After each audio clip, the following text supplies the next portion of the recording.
গৌৰৱ গগৈ যুৱ প্ৰজন্মৰ সৈতে কথা পাতিব গৌৰৱ গগৈ যুৱ প্ৰজন্মৰ সৈতে কথা পাতি যুৱ প্ৰজন্মৰ মনৰ অনুভৱ জানিবলৈ চেষ্টা কৰিব যুৱ নেতা হিচাপে গৌৰৱ গগৈ যিটো সময়ত চৰ্চাত যিটো সময়ত লোকসভাৰ বিৰোধী উপদলপতি হিচাপে গৌৰৱ গগৈ চৰ্চাত যিটো সময়ত দেশৰ এগৰাকী আখাৰীৰ যুৱ সাংসদ হিচাপে গৌৰৱ গগৈ চৰ্চাত সেই সময়ত গৌৰৱ গগৈ যুৱ প্ৰজন্মৰ সৈতে কথা পাতিব বিচাৰিছে আৰু যুৱ প্ৰজন্মৰ কোনবোৰ সমস্যা সমাধান কৰাৰ কোনবোৰ সমস্যা গুৰুত্ব দিয়াৰ ক্ষেত্ৰত গৌৰৱ গগৈয়ে পদক্ষেপ ল'ব বিচাৰিছে সেই সন্দৰ্ভত গৌৰৱ গগৈয়ে যিকেইটা কথা ব্যক্ত কৰিছে সেই গৌৰৱ গগৈৰ পদক্ষেপটোক লৈ আপুনি কি ক'ব বিচাৰিব যুৱ প্ৰজন্মৰ সৈতে গৌৰৱ গগৈয়ে কথা পাতি তেওঁলোকৰ মনৰ অনুভৱ জানিবলৈ চেষ্টা কৰাৰ লগতে দেশৰ প্ৰগতিত দেশৰ উন্নতিত কেনেদৰে যুৱ প্ৰজন্মৰ ভূমিকা কিমান দূৰ গুৰুত্বপূৰ্ণ হ'ব পাৰে সেই সন্দৰ্ভত গৌৰৱ গগৈয়ে যি স্থিতি গ্ৰহণ কৰিছে সেই স্থিতিক লৈ আপুনি কি ক'ব বিচাৰে উল্লেখ্য যে গৌৰৱ গগৈৰ এই স্থিতিক লৈ ইতিমধ্যে বিভিন্নজনে প্ৰশংসা কৰিছে গৌৰৱ গগৈৰ এই পদক্ষেপ নমস্কাৰ বন্ধুসকল মই গৌৰৱ গগৈ আজি এই ফেচবুক লাইভ যোগেদি এটা গুৰুত্বপূৰ্ণ কথা ক'বলৈ বিচাৰোঁ আহা 7 তাৰিখে 7 ছেপ্টেম্বৰ মই এটা জুম কল কৰিবলৈ বিচাৰোঁ অসমৰ নৱ প্ৰজন্মৰ যুৱক যুৱতীসকলৰ লগত উদ্দেশ্য হ'ল যে আজিৰ তাৰিখত যি ধৰণৰ অৰ্থনৈতিক সমস্যা আছে এই সময়ত আমাৰ শিক্ষিত যুৱক যুৱতীসকলে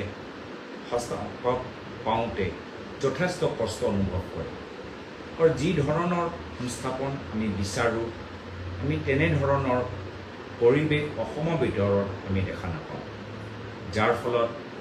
নিশ্চয় কিছুমান যুৱক যুৱতীসকল হতাশ হয় বাহিৰলৈ যাবলৈ চেষ্টা কৰে বা তেওঁলোকে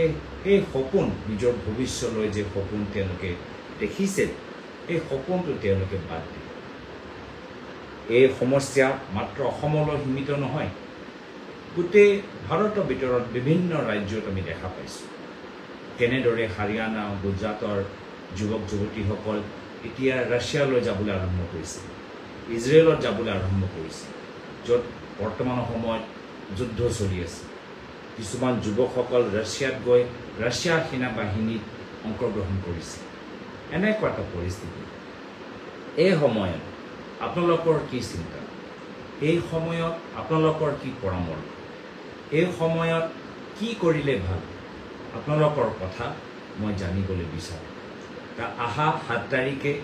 জুম কল যোগেদি অসমৰ কথা আহক আপোনালোকে এই অনুষ্ঠানত ভাগ লওক আপোনাৰ লগত মত বিনিময় কৰিবলৈ মই বিচাৰোঁ আৰু যি প্ৰক্ৰিয়া এই প্ৰক্ৰিয়াটো আমাৰ এই ফেচবুক লাইভৰ যদি কমেণ্ট ছেকশ্যনত চাই বা যদি ওপৰত চাই তাত গোটেই এই প্ৰক্ৰিয়াটো লিখা আছে আমি এটা ৰেজিষ্ট্ৰেশ্যন অনলাইন ৰেজিষ্ট্ৰেশ্যন ফৰ্ম আমি খুলিছোঁ আপোনালোকে সেই অনলাইন ৰেজিষ্ট্ৰেশ্যন ফৰ্মৰ লিংকটো টিপিব আৰু নিজৰ ডিটেইলছ আপোনালোকে তাত দিব আপলোড কৰিব আৰু কম সময়ৰ ভিতৰত আমাৰ অফিচৰ পৰা আপোনালোকক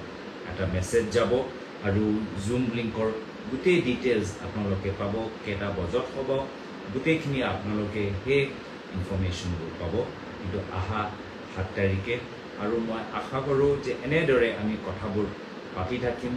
মাত্ৰ প্ৰথমবাৰ আৰু অন্তিমবাৰ বাবে নহয় এনেদৰে অনলাইন প্লেটফৰ্ম যোগেদি আমি কথাবোৰ পাতিবলৈ বিচাৰোঁ আৰু মই মাত্ৰ নিজৰ কথা নহয় আপোনালোকৰ কি কথা আপোনালোকৰ কি পৰামৰ্শ ক'ত আপোনালোকে চেষ্টা কৰিছে চেষ্টা কৰোঁতে ক'ত আপোনালোকে সমস্যাৰ সন্মুখীন হৈছে গোটেইবোৰ কথা মই জানিবলৈ বিচাৰোঁ মই এইখিনিয়ে কথা আজি আপোনালোকৰ সন্মুখত মই প্ৰকাশ কৰিলোঁ